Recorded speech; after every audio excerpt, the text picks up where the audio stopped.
in partnership with the Alabama Humanities Alliance. We're pleased to present this, and I think equally as important as allowing Tammi and Jonathan to share their stories, we will be able to archive these stories as we do every month. And so preserving the stories of what it's like to be Jewish in Birmingham, Alabama is also so important to us. So thank you for being a part of this night, and I'll let Margaret Norman take it from here. Thank you so much, and thank you all for coming tonight. And especially thank you to you two for doing this. I know it's nerve-wracking. Thanks for having us. But I will just preface our conversation by saying I'm excited for a few reasons. One is that y'all are my first couple to be interviewed, and so I'm really looking forward to being in conversation, the three of us. And I asked Tammi and Jonathan to speak tonight after hearing them at Yom Kippur this year. They had one of our break sessions and talked about their journey to Panama and back, which is not going to be entirely what we focus on tonight, but we are going to hear a bit of it, and I know that you all just have so many interesting stories to share. So with that, I would love if you all could start by just telling me a little bit about your early lives and transitions to Birmingham, and I'll prompt you a little here. You know, Tammi, I know that you did not grow up here, that you grew up in Southern California, moved to Alabama. So I'd love to hear a little bit about your background and also what it was like coming here. And Jonathan, I know for you that you did grow up in Alabama, so you have a different context. And one thing I'm hoping you can speak to a little bit too is growing up the son of a preacher. A clergyman, actually. Clergyman. I get very confused on the distinctions between the different. It's a preacher when they're at the pulpit, I think. Okay. I used to correct people. I don't think there's no difference. Your daddy's a preacher, ain't he? No, he's a clergyman. I came to Birmingham because of my job. I used to work for AT&T, and they were downsizing in California, but I had gotten a promotion to management. Well, they were downsizing the position I had. I got a promotion to management, and then they said, oh, you can go to Detroit, Michigan, or you can go to Birmingham, Alabama. And I was like, snow, Michigan, Birmingham, mosquitoes. Okay, I'll go to Birmingham. So I came here, and it was culture shock. Where in Southern California did you grow up? I was born in Los Angeles, but I grew up in, that same area, the Inland Empire. So Okay. It's further out, but it's, a lot of people, a lot more diversity. Birmingham has a little bit more diversity now, the time I've been here, but a lot more diversity, a lot more food. Birmingham is getting better, actually. But that's how I ended up here. What were some of the biggest elements of culture shock for you, just out of curiosity? My mother's family's from the South, so I have visited the South, Georgia, Okay. but it was always, going down there.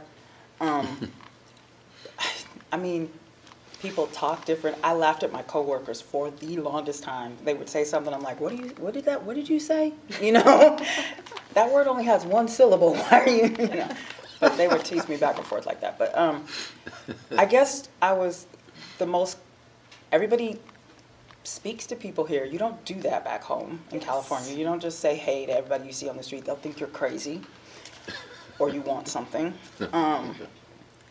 It's a lot slower here. It's not so fast paced. Much better, I want to say much better quality of life, and it's more affordable, which is why I'll probably never go back home. I'm sorry, Michelle, that's my daughter. So, and like I said, it was, when I first moved down here, I wasn't so used to people are still kind of separate here. I don't know if that's a purposeful thing, whereas back home, everybody's just kind of, I don't know. So it was a little bit loose here, Yeah, I do have to add, by the way, just because you mentioned that about sort of people talking to each other in a different way. When I first moved here, I moved here from New York, and I remember having this moment where I was walking down the street with a new coworker, and somebody said, hi, how are you, or something, and I just, ignored them, as I'd been doing for the entire time that I've been here so far, and they just looked at me and said, you were being so rude. I thought, well, that's just like a crazy person trying to talk to me or something, so I totally empathize with that. But Jonathan, so for you, tell us a little bit about your own background. Well, like you said, I grew up here. I'm the son of an Episcopal clergyman. My father, of blessed memory, and his two brothers were all three Episcopal clergyman, and so I grew up in the Episcopal Church. It was a very strong support system. I felt very at home, in there. I loved going to, summer camp at Camp McDowell. I met a lot of lifelong friends. In my late teens, I was beginning to seriously doubt Christian theology. I mean, openly doubt it, and maybe we can get into that a little more later. But it was, being an Episcopalian is I mean, maybe it's not so unlike being Jewish, because we were very different. We were regarded as somewhat other by the mainly Protestant, non-Episcopal Protestant people around here. They would ask us, like, well, are you all Christians? And I said, well, yeah, there's a cross up there on top of the church. Yeah, I guess we are.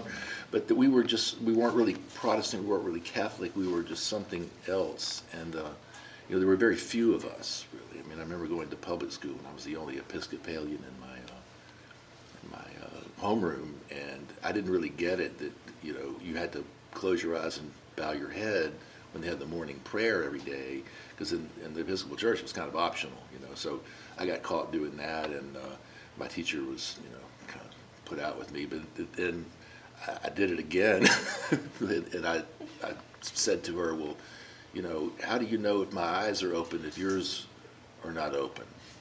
Which got me a trip to the vice principal's office and 3 home run swings on my derriere with a big paddle. So, and he told me, he knew that I was a preacher's son. So he said, well, ordinarily I'd give you 2 licks, but since you're a preacher's son, I'm gonna give you 3. And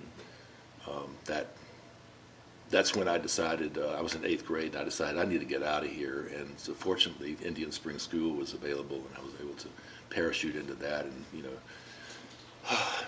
it was just a safe haven for me, and I think that's true for a lot of people. I know we'll talk about Springs later on, but anyway. Well, it's so interesting that you say that, because I do think, we've talked in some of our other interviews with Jewish folks, people who grew up Jewish here in Birmingham, for whom Indian Springs was also a safe haven. So, Yes. And we'll get more into it later, hopefully, but yeah, it is interesting to sort of hear that comparison between the Jewish and the Episcopal experience. I do think this is a great transition, because I'd love to prompt you both on talking a bit about your Jewish journeys. Whichever of you wants to start. I know for you, your father is very supportive of that, and I'm curious to hear more about that dynamic as well. But for both of you, what did that process of questioning and then finding Judaism look like? I just always, I like to learn, so I was always reading and, always studying, the Bible and the text, because that's what Christians are supposed to do, and I liked it. But then I started having questions, and one of my questions was, well, Jesus was Jewish, so why don't we do Jewish stuff? And nobody could ever answer that question. So then, then I got all kind of Christian reasons why. And then I decided I was tired of hearing Christian reasons why, and I wanted to hear Jewish reasons why they do what they do and don't believe what Christians believe and blah, blah, blah. And so if you're comfortable, if anybody that's Christian is watching this, if you're comfortable in your Christianity, don't do that, because everything changes. So it started to change, and I realized I started listening to actual Orthodox rabbis' podcasts and studying and hearing what the Hebrew scripture said as opposed to what my Bible said, and then I just didn't have any faith in it anymore. And so then when I didn't have any faith in that, I didn't have any faith in the New Testament anymore, which meant I didn't have any faith in the whole basis of Christianity, and I just felt like lost for a while. But I had already started incorporating some Jewish things in my life, because I figured, well, the Torah, which I called the Old Testament at the time, said you're supposed to do this, so I don't understand why we're not doing it. So I started doing it. And so I had already kind of incorporated that kind of stuff in my life. But when I finally realized that I couldn't go to church anymore because I didn't believe a word that they were saying, I didn't believe anything, and I felt lost, but I felt drawn to Judaism. So I went to Israel before I kind of got to that point. Okay. And I remember when I stepped into Israel, I was like, this is where I'm supposed to be. And then I had a trip to the Kotel. And I remember putting my hands on the stone and just this peaceful energy just felt like it emanated from the wall through me, and I broke into tears.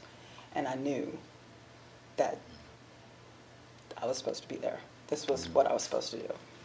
So. Wow, what an amazing God. experience, because I imagine it's actually very challenging too to be in a position where you have a faith and you question and then you feel sort of lost without it. So that must have felt like a relief. It was. It was. And I was so, when I got out of that mikveh, I was the happiest little wet new Jew in the world. So I was very happy. One thing before we switch to you, Jonathan, that we talked about when we were prepping for this that I thought was just so powerful was this idea too that you had already started incorporating these Jewish rituals before sort of officially finding your way to Judaism. And we talked a little bit about how in Judaism there is an idea that action sort of precedes belief. Can you speak at all to how that fits into your process? Well, because I felt so strongly that that was supposed to be a part of my faith and my faith practice, and then when I started doing it, it just felt, it just started feeling natural. This is what I'm supposed to do. And I mean, there were hiccups along the way because I didn't really know what I was doing, but it just got to the point where if I did not sit down and have Shabbat dinner, even if I was by myself, or light candles, it didn't feel, I felt like I was not doing something that I should be doing, that my soul needed to do. Because when I stopped, I was very involved in my church. When I stopped being involved in the church, there was a loss. I still believed in God, but there was something missing. And so I had to try to find it. And the the Judaism, the rituals helped me build that again, build a different relationship, but still the relationship, the things that I was missing. Yeah, wow, that's very powerful. And Jonathan, what about you and your journey? Well, I didn't have the same experience at all. You know, I wasn't really biblically literate, which is true of most Episcopalians anyway. But I did not know that. I didn't know any Jewish people at all till I went to Indian Springs, and all of a sudden there were 200 of us guys there, and upwards of 40 were Jewish. And so all of a sudden I had these. I was getting to know Jewish people, and I really liked them for the way they argued. You know, I learned so much from just talking to people, you know, outside of class or even in class. But it was great the way they wouldn't let you get away with shoddy thinking. They wouldn't let one another get away. And I you know, was, I guess, drawn into that to some degree.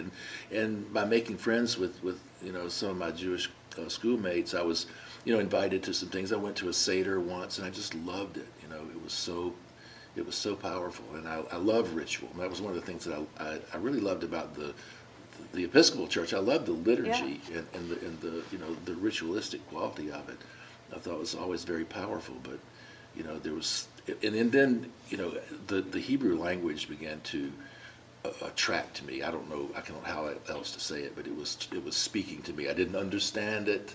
But when I would hear Hebrew and we would sing, you know, sometimes in the Glee Club, we'd sing some, you know, songs that were in Hebrew for Hanukkah or something like that. And just the Hebrew, just I don't know, I couldn't. Anyway, there was that. And then, you know, my doubting of the Christian theology. And I remember going to my father kind of with great trepidation because I had to tell him, you know, Dad, I don't believe in the virgin birth, the death and resurrection, all that. I'm just sorry. And he was very magnanimous. He said, "Well, I'm not. You know, it's not my job to tell you what to believe. You have to find your spiritual path, and then you have to follow it." So I followed. I wandered around in the spiritual wilderness for about 40 years, and then finally, I got very serious about study. Well, I wanted to study the Torah. I wanted to learn to read Hebrew, as I was trying to teach it to myself, and I didn't know what I was getting into, really. It's a big undertaking. It's difficult. I mean, I'm a you know, I guess I call myself a linguist or a student of language, but you know, and I got the, you know, all the you know, the scriptures and the audio and the transliterations and all that, and tried to put together. So finally, I could recite, you know, pretty much from memory, just the first 4 or 5 verses of the first chapter of Bereshit. And when I did that, all of a sudden, I wasn't expecting this, because I was just, all of a sudden I was aware of this powerful energy coming through me, like something was speaking through me, and it was the Torah. And I was just a persona. I was just this vessel that was coming through, and I was just totally knocked out by that. And then I got an opportunity to go to Israel pretty soon after that, and like Tammi, I was able to go to the Kotel, and I said, what do I do, you know? But I kind of looked at people were putting their hands and their face up against it, so I thought, I'll do that. And I thought, this wall is so old. How many millions and millions of prayers has it heard? And I just kind of leaned on it, put my hands on it, and then I basically just fell out of time. I fell into this timeless calm, and I was aware only of being aware, and that's all I can tell you. It was nothing. I didn't have the same kind of surge of energy that she had. That was more like when the Torah blasted through me. Yeah. But so at that point, I thought, well, I need to follow this, because something's happening. You know, something is going on inside of me. So I ended up converting in 2014, and I remember, you know, just, you know, going into the mikvah and coming out and just feeling like I had been reborn. I mean, I down in the mikvah, it was like I was in my mother's womb again. Like the womb. You know, Yeah. that's exactly the way it felt. And I came out and I said, oh, you know, I'm a Jew. Yeah, Baruch Hashem. that's really amazing to hear Yeah, sort of the clarity of those experiences for you all. I should ask for the archive, what is your father's name? My father is Charles Kettler-Horn, Okay. and I'm Charles Jonathan Kettler-Horn. I was Charles Kettler-Horn Junior for about 15 minutes, and then he wanted me to have a Hebrew name, he told me, which is interesting. Really? Okay, So interesting. so he stuck Jonathan in there. So Yeah. I think it's wonderful that you had that type of support. As a side note, I'm kind of curious for you. Did you have similar sort of support from your family, or was that a challenge at all when you converted? No, my family was fine with it. I mean, I always grew up, well, my grandfather had passed away. My grandmother at the time was pretty much had dementia, so she was, you know, but my grandparents, I don't know, I think my grandfather would have been kind of happy, because first of all, he always growing up, he was I don't know whether they're licensed preacher or whatever. Okay. And he used to go down to Mexico and do stuff down there, missionary stuff in Mexico. But he used to always talk about, you know, the Jews are God's people. You don't cross them because God don't like it. That's what he would tell me, right? So, okay. So, but he used to work for, and I don't know the man's name because I was like 4 or 5 years old in Los Angeles. His name was Joe, and he was an old Jewish guy. My grandfather worked in his shop. So I learned all the bad Yiddish words. So I knew all those because my grandfather would come home and say them. We will Wow, say and then, that. that's you know. amazing. You don't want to recite those for No. So I knew, you know, I didn't know they were Yiddish. And like, oh my gosh, I have to tell you this. So he would always, my grandfather grew up in the segregated South, my grandparents did. So when he would talk about some of the things that happened, instead of saying white people, he would always say the goyim or the goys. Interesting. So I didn't know. I was a little kid. I thought that was another word for white people. I didn't know. Yeah. So then, as a teenager, I don't know how it happened, but one day I was talking to him, and I figured out that goyim were just people that were not Jewish. And I was like, wait a minute, I'm a goy? What? I was so upset. Sorry. I was like so frustrated. That is really fascinating. I didn't know. That's really interesting. Wow. Okay, I'm very tempted to continue following that thread, but I might have to ask you about it more offline, Okay. because I really want to prompt you all in talking about how you met, which fits into this whole sort of story about Jewish journeys I learned recently, and I think is a really sweet story. Well, I was at Emmanuel going through the rejuvenation classes before my conversion, and Jessica Roskin, who was a cantor at the time, had a Hebrew class, a beginning Hebrew class, so I decided to join up. And so I joined, and that's where I met him at, but I didn't really know him. I mean, I would say hello. We didn't speak to each other. We were there to learn Hebrew, and I was, But Jessica, we started calling her Yenta, because her class is where we met, and there were a couple of other people that met in her class that got married. You all were not the only ones from that class? No, we were not. That is really surprising. So, yeah, that's where I first met him at, because he was a Friday night, I was a Saturday, so we never crossed there. Okay. So on Salikot in 2016, I was tired. I didn't want to go to the Friday night service at Emmanuel. I had gotten into the bed. I hadn't, I was so tired. But something told me, get up and go down there and go to shul, let's go. So I went. And it so happens that Tammi was there because I think Rabbi Millard invited you. No, I don't remember being invited. I just remember going, and I remember them saying, "Oh, you're going to change the Torah covers," and I was like, "Oh, okay." Her conversion ceremony. Her conversion ceremony was actually the following. Yeah, I had been in the mikveh that the day before, Yeah. and so Friday I got to change the Torah covers, and then Saturday morning was my ceremony. So anyway, I was sitting in there by myself, feeling alone. And so I look over and I see this glow, and there was a man sitting next to her, but I could tell who she was, and I thought, gosh, she's glowing. I don't know what's going on. And then she got called up to the bima to change the covers of the Torah, and she was just smiling, was so radiant. I said, She's glowing. What's that was going still on? that happy Jew. Yeah. As you said, you were glowing. I was so happy. And I looked. I said, "Oh my gosh!" I had to go right after service. I went and asked her out.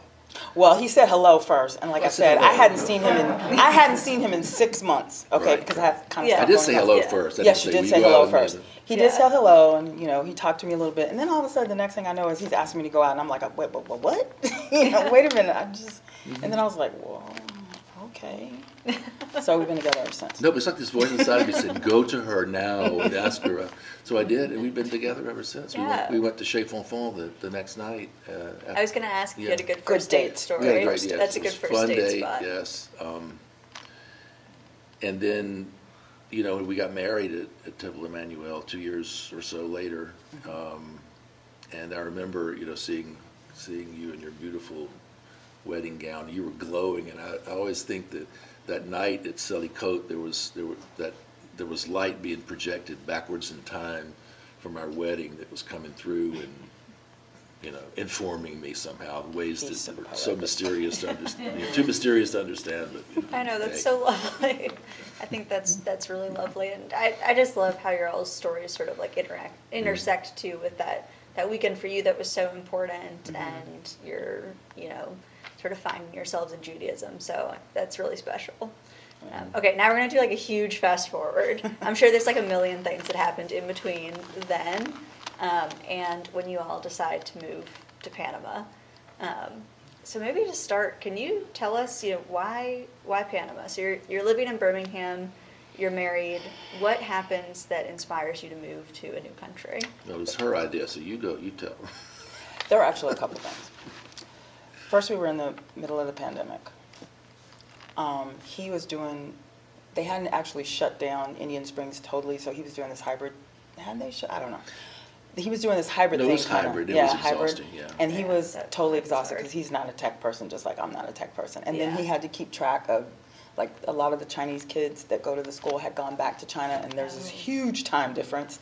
And so him trying to keep track of them and the school, and he was just, like, I had never seen him so frustrated and so tired from teaching, and I knew he was not enjoying it. Yeah.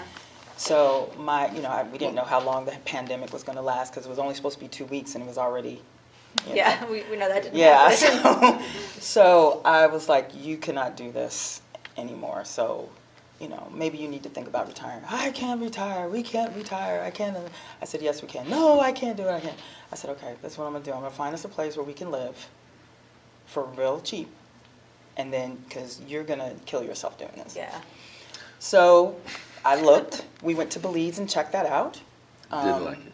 Well, we liked it, but the Yeah. infrastructure wasn't that great. And then we went to Panama, and We decided on Panama. One, because I already spoke enough Spanish to get by. Okay. He spoke some Spanish.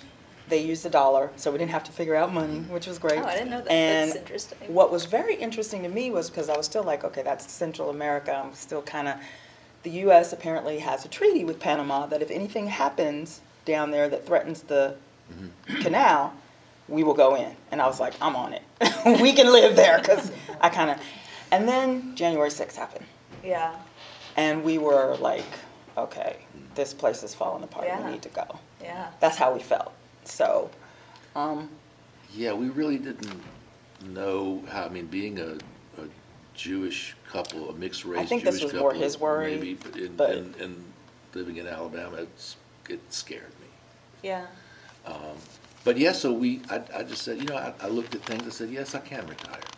So we pulled up our stakes and moved down there and. went down there. My daughter and her best friend came down to help us get settled in. We bought a house, actually. We bought a house yeah. on the beach, 2 minutes from the beach, 2 minutes walk to the beach. 1 minute for me. Yeah. And so my daughter and her friend stayed down there with us for 2 weeks, and then they left, and then I broke down in tears and sobbed. What have we done? I want to go home. I don't want to be here. So, I think I cried for like 2 days. And he was like, we put money in this place. We just need to stay here for Yeah. a year. And then, so we did. We tried.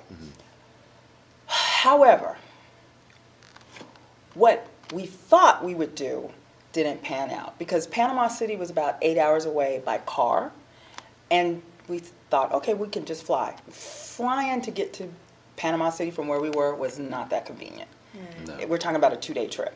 Yeah. So we thought, well, there's a conservative shul in Panama City. We can go there for the high holy days. Didn't happen.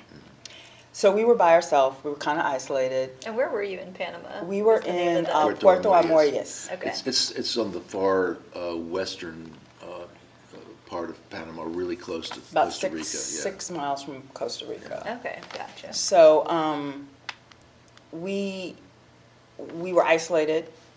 It was just us. We did like have Shabbat dinners, but they made me so sad. So it's just the two of you at yes, Shabbat dinner? and I was so sad and so just because we didn't have any community.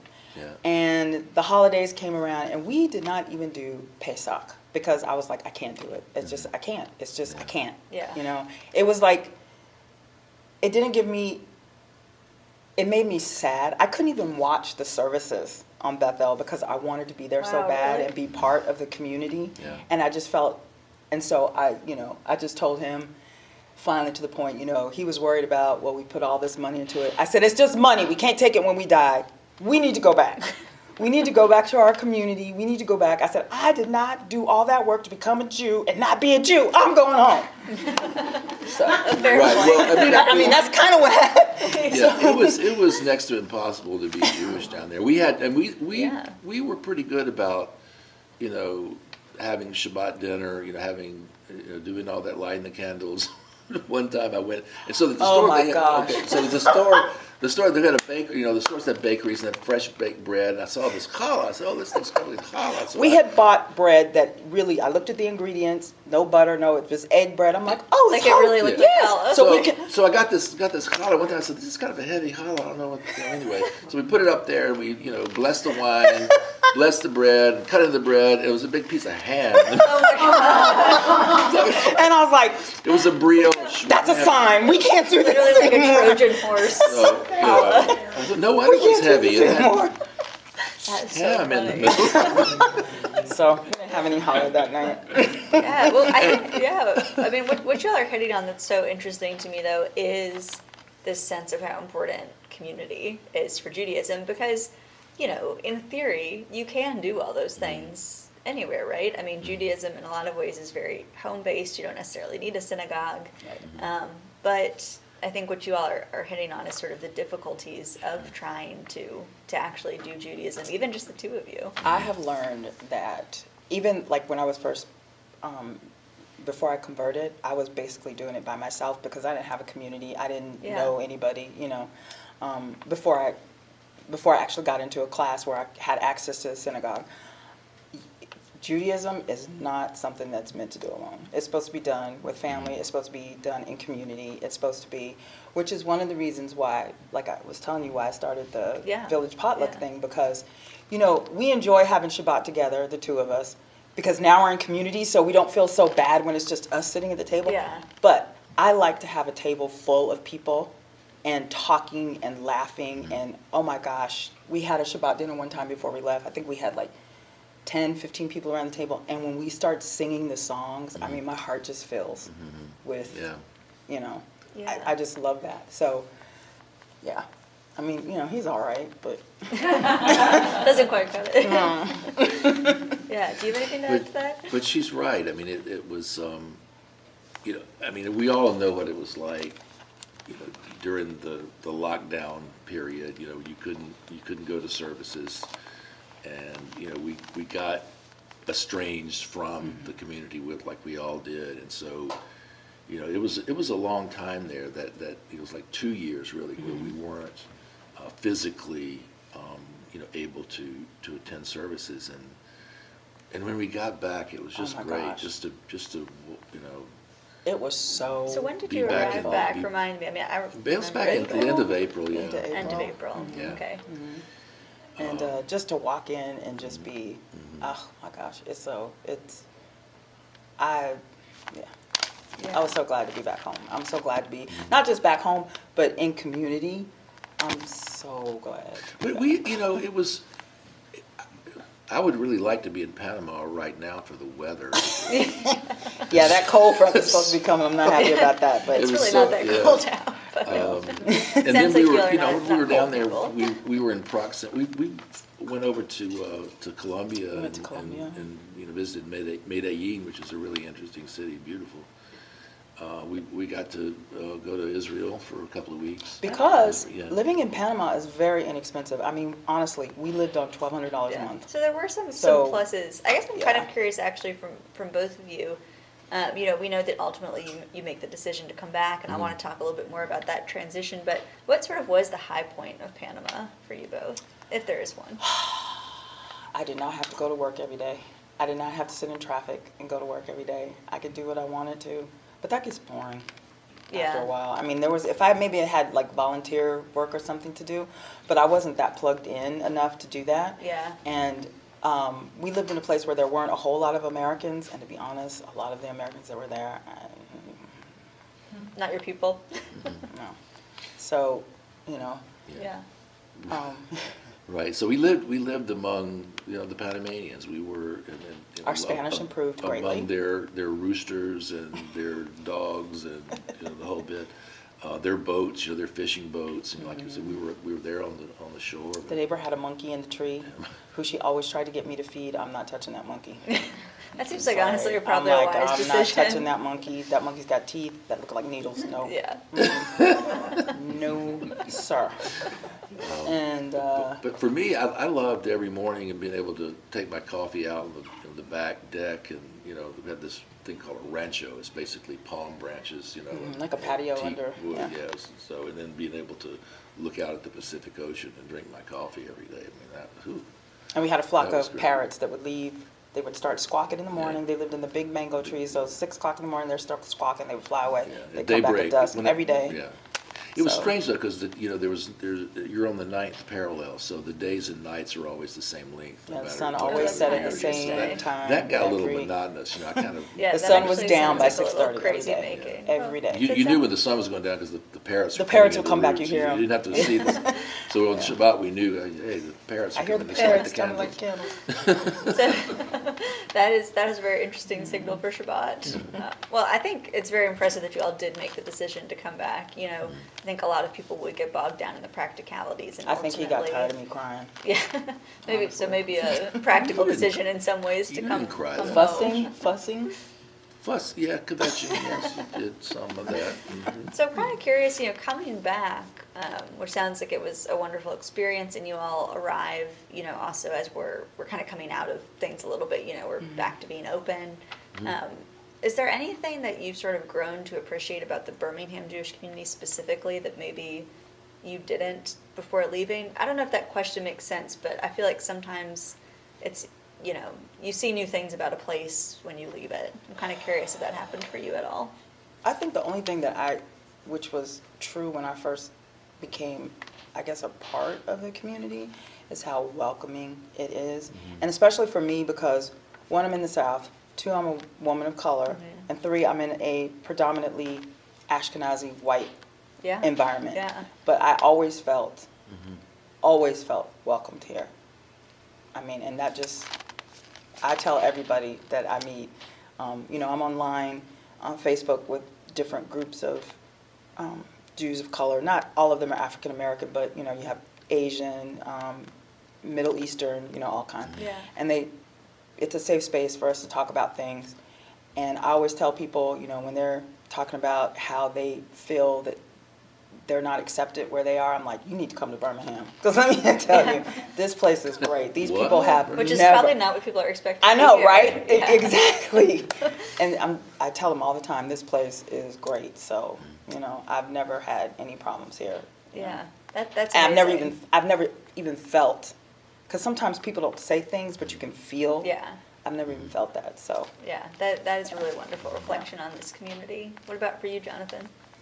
Well, I just, it'd been so long since I'd been, at services, and I remember going back to, Temple Beth-El, and just the joy of putting on a talit again, and the joy of praying together, and hearing the Torah chanted and all that. I just thought, how did I go so long without doing this?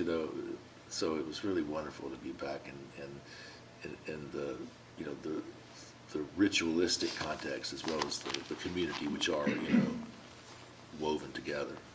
Yeah.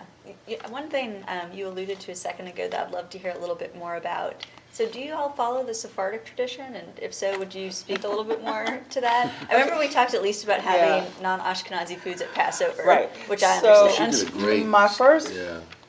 Passover we had together, we had, I don't know what I was thinking, 20 people. I don't know what you were thinking I either, was but- like, this is Passover, I'm going to do it, right? Yeah. Nobody starved. 20 people. So we had, two big tables spread out and cooking. So I'm like, what am I supposed to cook? What am I supposed to cook? So, I know the traditional things. And then I decided, you know what? I told him, I said, you might be Ashkenazi because, he did his little DNA thing. Okay. I said, so you might have, I said, but I'm not Ashkenazi. I can do what I want to. Yeah. So I bought a cookbook. Well, they have Sephardic That's DNA true. too, right? So I found a cookbook, or I think actually my mother sent it to me. And it was like, I can't remember the name of it, Passover, I don't remember. But it's got matzahs on the front. So it's separated by sections. You have Europe, Asia, Africa, and I think the Americas, I'm not sure. So we had Middle Eastern food, we had Moroccan chicken, we had a Libyan rice dish. They had an Ethiopian dish with greens, and I was like, hey, I know greens, I can do that. Yeah. So I did that. It was And, really good, too. then we Sounds had really people good. bring some things, and we had some kugel, so we did have some Ashkenazi, Yeah. stuff there. And it was wonderful. The food really was was. good. So, Yeah. I always, so when I make for Passover, my haroset has dates in it. I'm sorry. Not apples, but dates. Hence, I like it with dates. I had I'm somebody like tell totally me one time, Ashkenazi. because I took some to a friend's house for Passover, and he was eating, he was like, this is the best haroset I ever, I'm sorry, Dad, but this is the best haroset I That's really good. I was like, thank you. So, yeah, it's Sephardic, but. That sounds like an amazing meal. I love that, bringing all the different Jewish cuisines Yeah. together, and Oh, that yeah. sense of what are the rules. Yeah. There I don't have have to be any. Well, you knocked it out of the park, that's for sure. That was so good. Yeah. You have to do that again. This is actually a good transition because I want to ask you both about the villages you're starting. So for those who don't know, villages are Temple Beth-El's version of a small group program where lay leaders run groups based on their own interests.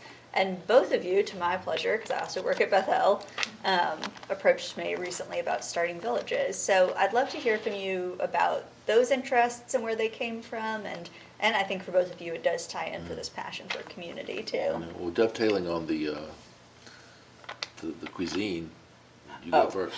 I like to cook and I like to eat. So there was that. Yes. And yours is the Potluck Shabbat Yes, Village, mine's a we should potluck say. Shabbat visit, the potluck Shabbat village. Village. So my thing is, we have people from the temple or from the community come in, and we all bring a dish. The basic rules is it's, I don't keep strict kosher, but kosher style, so Yeah. no meat and dairy, no shellfish, that kind Keeping of it thing. sort of inclusive, Exactly.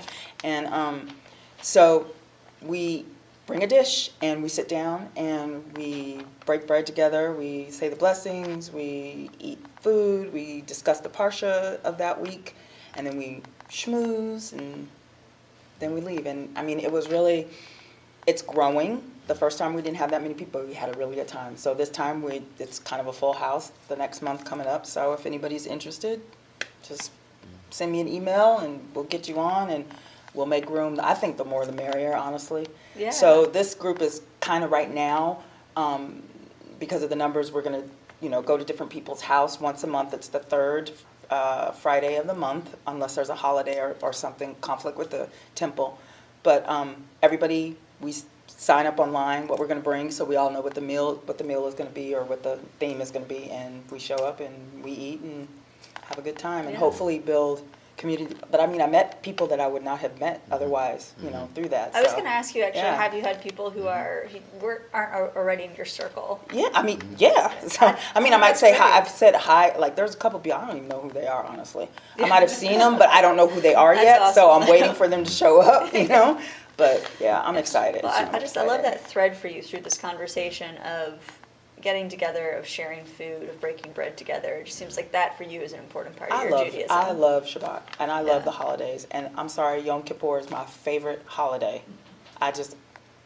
I'm about to fall out at the end Yeah. because I have not eaten, but it's just so intense, and I love it. I Yeah. just love it all. And you I get the just- breakfast at the end, too. So Yes, that's not so bad and I either. always get way too much because That's- I'm so that's the hungry. I get way too much. So Jonathan, for you, you're doing a movie talk village. Tell us about your interest in Judaism and film, how those two things come together for you. Well, I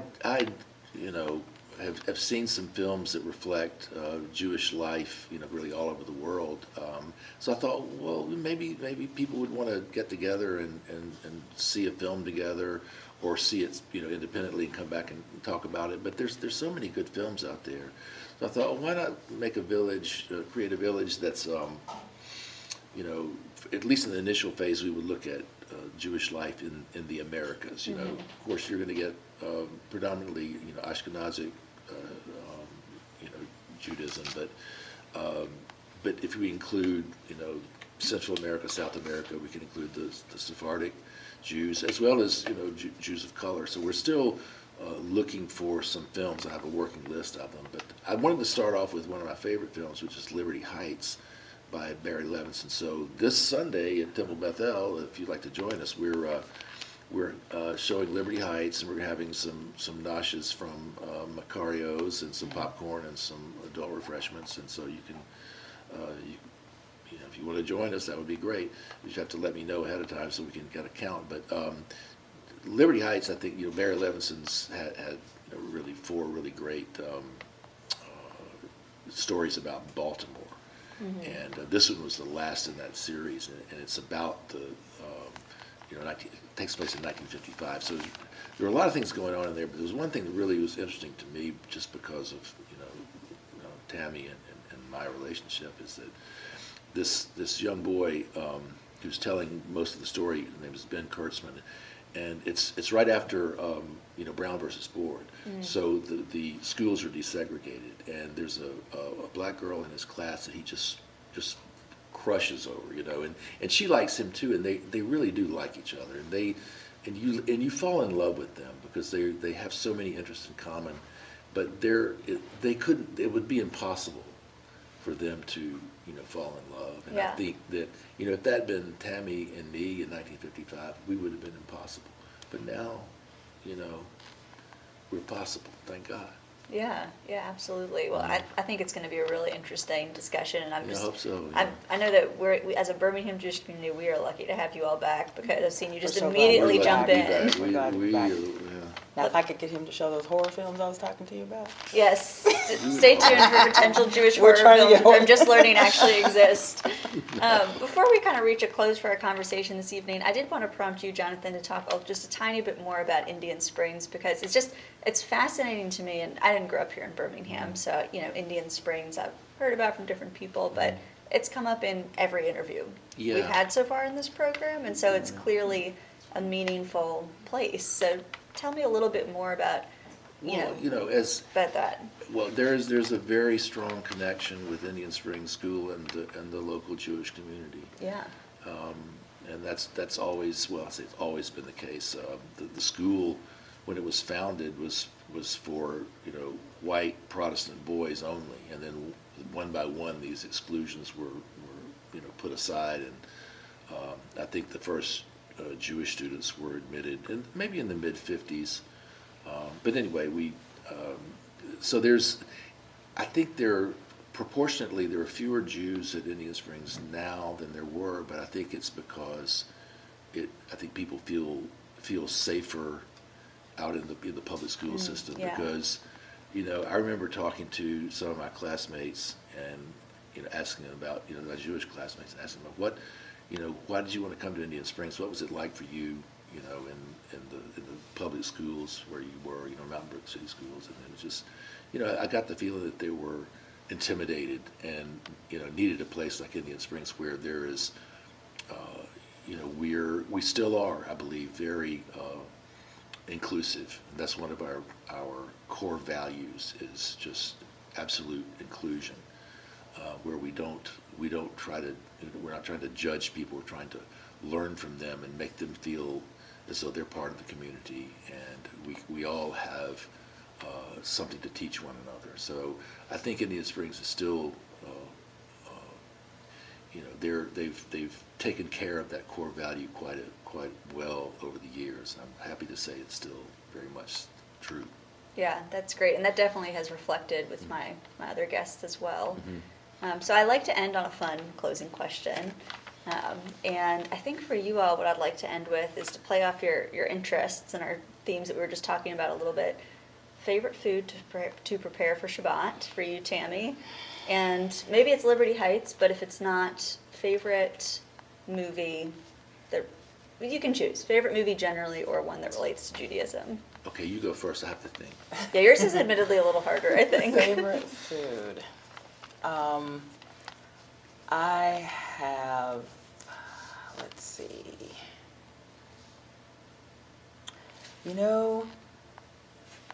I think the favorite food I like is when I make lamb chops. That sounds good. Yeah, lamb chops with couscous with mushroom and onions.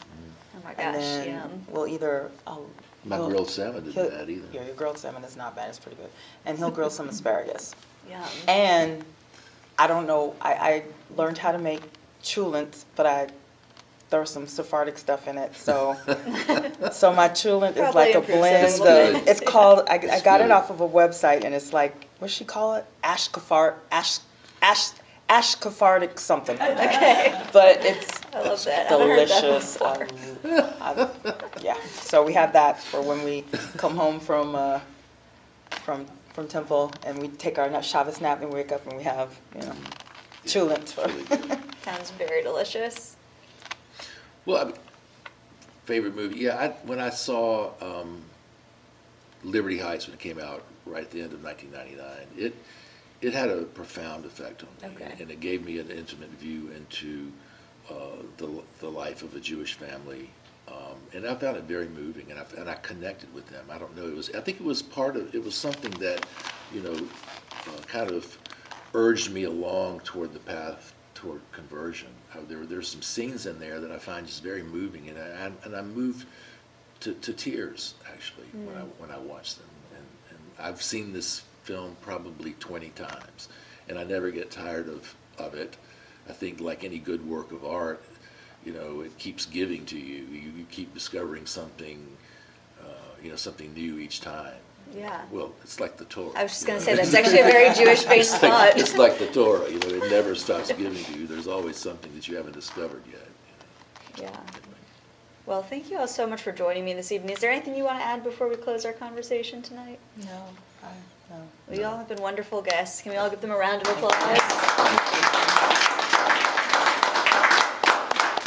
Thank you. Thank you, guys.